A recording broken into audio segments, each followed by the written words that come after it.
And welcome back to Productivity and Trophic Levels. Fun fact about these videos is you don't have to see how many errors and how many mistakes and how many takes we made. I got the first ever phone call halfway through the last lecture, so anyway, the Wi-Fi has gone down.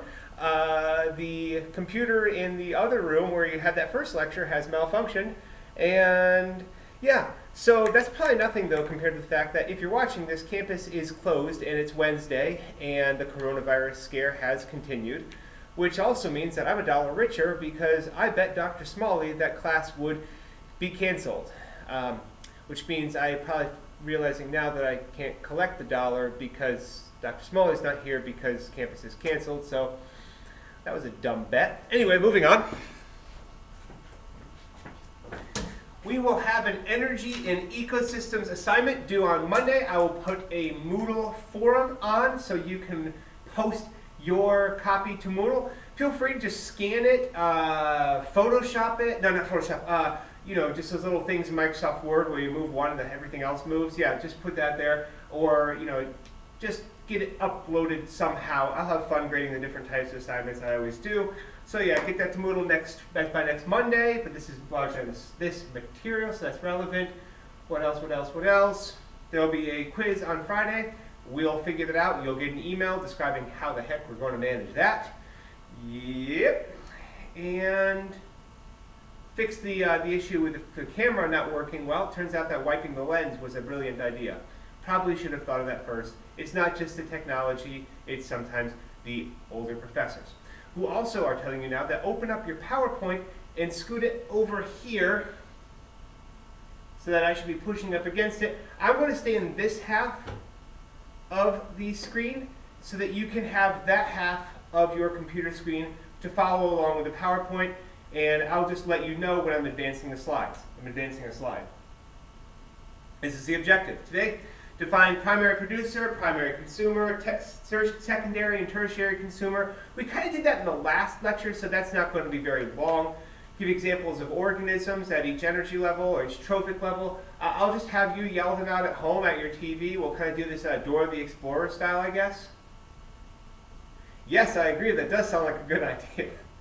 Diagram how energy and matter flow through an ecosystem. We've kind of shown energy flow and matter cycling. I want you to draw a food pyramid, so that means being able to put the different trophic levels and show that they actually stack on top of each other in smaller and smaller gradations like a pyramid. Compare trophic efficiency to production efficiency, so defining both. And yes, it says use the equation for each. So that's equations.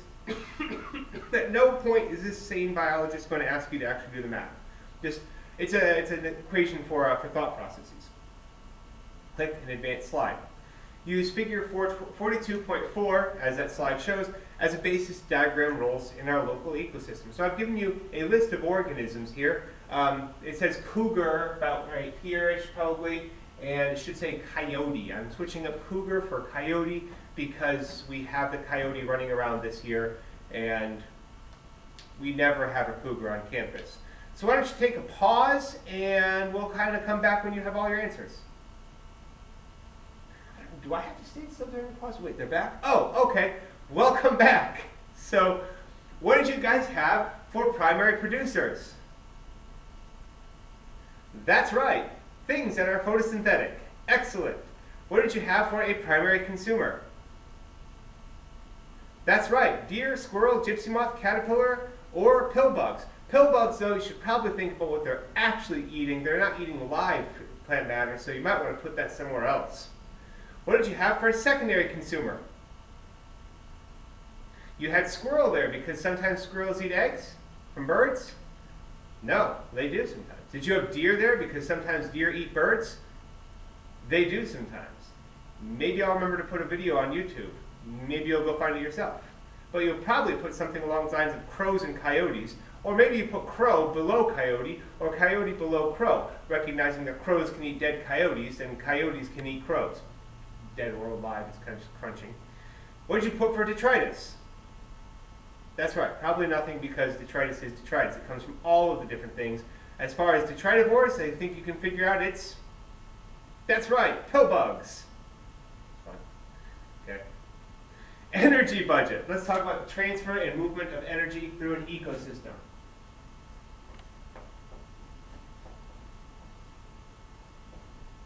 Energy transfer.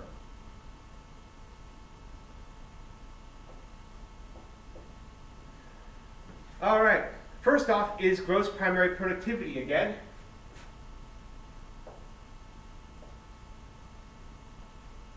Gross primary productivity minus respiration equals net primary productivity, NPP. So yes, gross primary productivity minus respiration is equal to NPP. So that would mean that the net primary productivity that we're going to see at the end of an ecosystem, end of a year, or whatever per unit time, is how much carbon was assimilated minus how much carbon was removed. And remember, NPP is always less than GPP.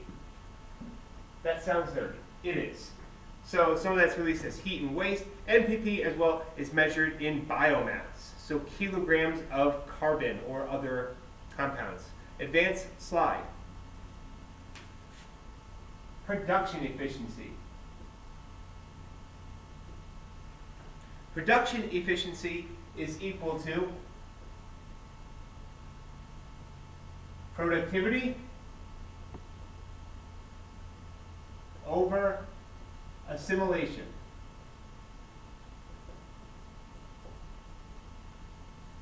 So, let's say that a nice black-capped chickadee eats 100 grams of sunflower seeds.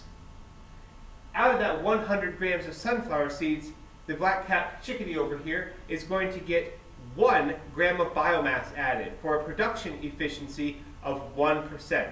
So the net productivity is the 1 gram of biomass that the chickadee has gained, and the total assimilation is the 100 grams of sunflower seeds. On the other hand, Nemo over here is going to eat 100 grams of fish food, and he is going to gain 10 grams of biomass. So that's net productivity over assimilation of 10%. As you may see, things like caterpillars are going to have a higher production efficiency. What might be one reason for things like caterpillars having a higher production efficiency?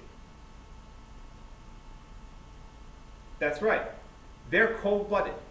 So they're cold-blooded means they do not have to maintain their own body temperature, which is an energetically expensive thing. Take, for example, the fact that the heat is off in the building today. So this is cold, and I should have worn a long-sleeve shirt like I normally do. I am burning energy right now. That is going to reduce my production efficiency. So all of that lunch I had is going to be burned away just to try to keep this body warm.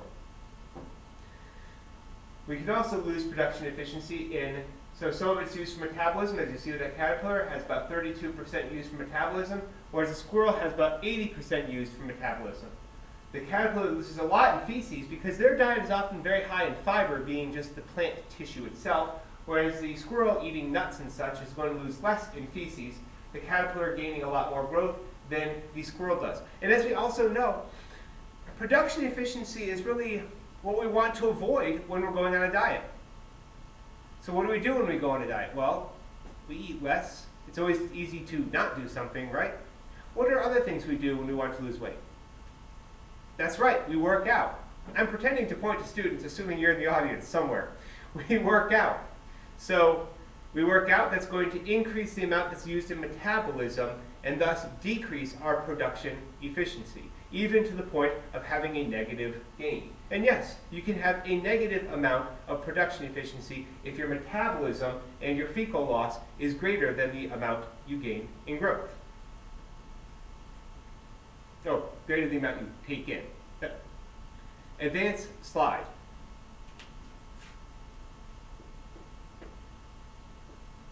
Trophic efficiency. If you're not on the trophic efficiency slide, I probably forget to say advanced slide, and head to the slide where you see a lion. Trophic efficiency is the productivity at trophic level N divided by productivity at n minus 1. Let's take some examples here. If we had grass growing in the savanna, and the grass is able to take in a certain amount of sunlight to grow a certain size, you're measuring in biomass here, so the grass is going to gain 100 kilograms worth of fresh tissue. That 100 kilograms is all devoured by a herd of zebras. That herd of zebras, after devouring the 100 kilograms, will lose a certain amount in zebra metabolism, will lose a certain amount in zebra feces, and let's say they gain, as a herd, 10 kilograms of zebra flesh. Now I say zebra flesh, and if you're salivating, you may be a lion, because lions will eat that zebra flesh, and if a lion eats 10 kilograms of zebra flesh, we can expect that the lion will put on maybe 1 kilogram of lion flesh. So we're seeing the trophic efficiency at each stage here is about 10%. In an ideal system where you have 100 kilograms of grass, 10 kilograms of zebra, 1 kilogram of lion. That's your trophic efficiency of 10%, what it would look like. Trophic efficiency is always less than production efficiency, because trophic efficiency is across the whole trophic level, made up of different organisms with different production efficiencies. As well as because of the amount of tissue that is simply not assimilated at the next trophic level. Advanced slide. Trophic transfer efficiency, probably should write that. One of those big laws for that multiple choice that I may or may not give you. TE less than PE.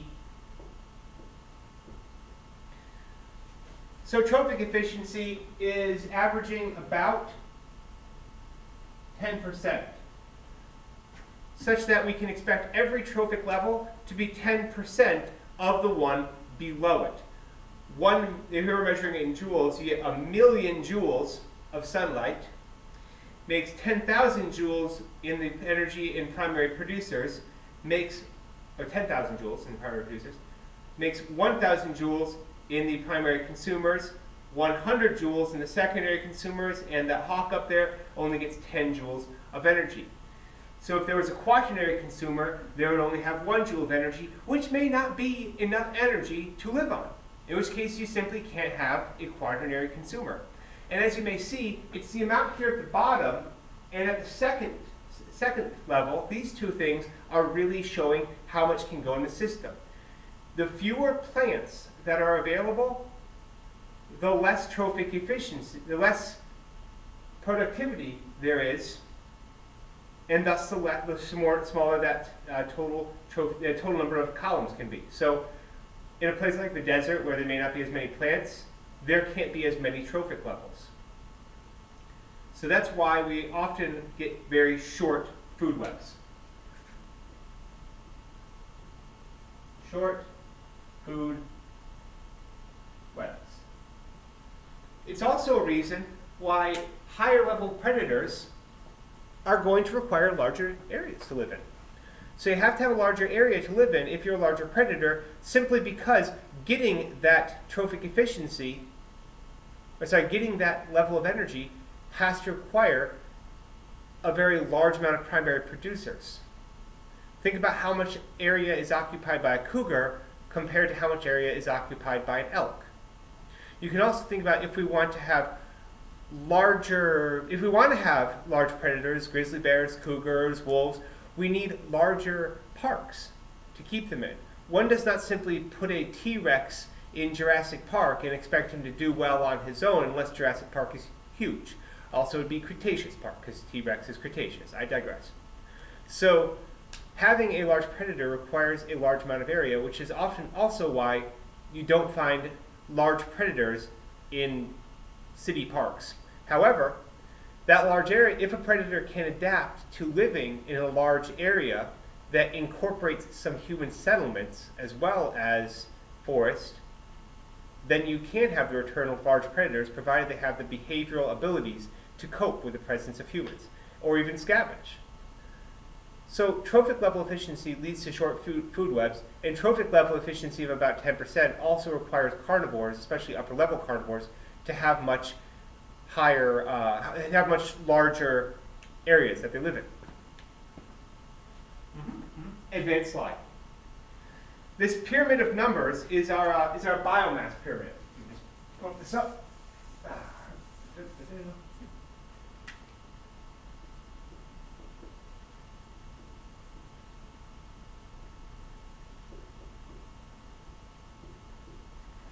It's a biomass period because in terrestrial ecosystems, the base has to be larger than the top, simply because at each level you lose 90%. So the number of individuals, the amount of biomass, the amount of energy, all of these go down. Now, a trick is in aquatic ecosystems, the opposite is actually true. The biomass is the biggest for the highest levels. But that's because you have the phytoplankton here at the bottom of this have a very short lifespan. So the amount of phytoplankton that is present at any unit time is way lower. And the things that are the biggest, say orcas and such, have a long lifespan, so the amount of biomass incorporated in them is much longer. Think about what is the lifespan expectancy for cyanobacteria or for diatoms or other algae? What is the lifespan expectancy for an orca? What is the lifespan expectancy of a herring? What is the lifespan expectancy of a salmon? Look these things up and you'll realize that the lifespan gets longer, which is why we often have this inverted pyramid in marine systems. Now we're not talking about those here. I just want to prepare you for aquatic biology, marine biology, or invert biology, should you take that class, or field ecology. This comes up there. This comes up there. It's not really coming up in our class, so don't worry about that if you're not taking a future class here. So there's your biomass pyramid, advanced slide. And it comes from something called the energetic hypothesis.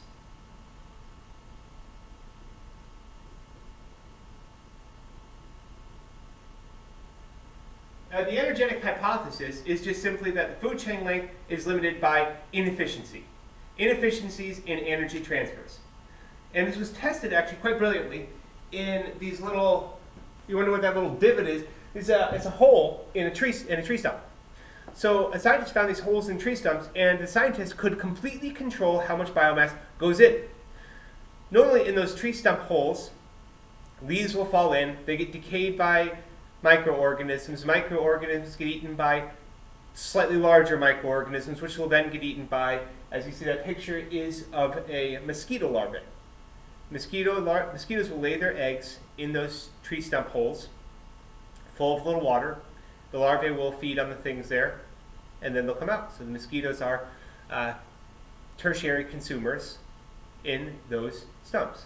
So what he saw was that the scientists actually took the natural rate of litter that would go into one of the stumps, 1/10 of the natural rate, or 1/100th of the natural rate, and looked at the number of trophic links, the number of things that could actually be in that tree stump, from bacteria to things that eat bacteria, to things that eat things that eat bacteria, to wherever mosquito larvae are going to fall on that, and they're omnivores. It was present. So how many trophic links? So what he saw that the fewer trophic links existed when there was less leaf litter, down to just one trophic link when there was 1/100th of the natural rate of leaf litter fall. So by controlling the amount of leaf litter, he could control the number of trophic levels. Think of it this way as well: if you were to control the amount of fertilizer in an area, couldn't you increase the amount of trophic levels? If you increase the amount of biomass in an area by growing more trees, growing a greater biodiversity of trees, adding lichens, adding subcanopy, you get the idea. Plant diversity, higher plant diversity, including higher biomass, is going to produce more trophic levels and more nifty organisms at the top. Hawks, cougars, bears. Advanced slide. And that kind of leads to where we are.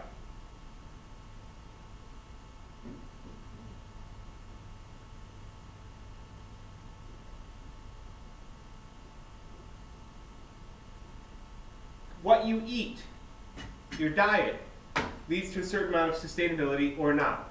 So a chicken has a higher production efficiency than a cow. So eating chicken instead of eating cow is a more efficient way of getting the sunlight that comes on Earth into you. And there can be more trophic, I won't say there can be more trophic links, because that implies something's eating you. What's eating Gilbert Grape? Well, it's not a large predator. So eating a chicken has more trophic efficiency than eating a cow.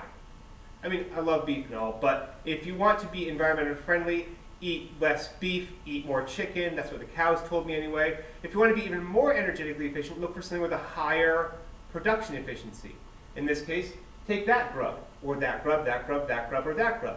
Basically, eating grubs, insects, have a higher production efficiency than chickens, especially insects that are eating biomass that would otherwise go to waste. So to tridivores, I eat grubs.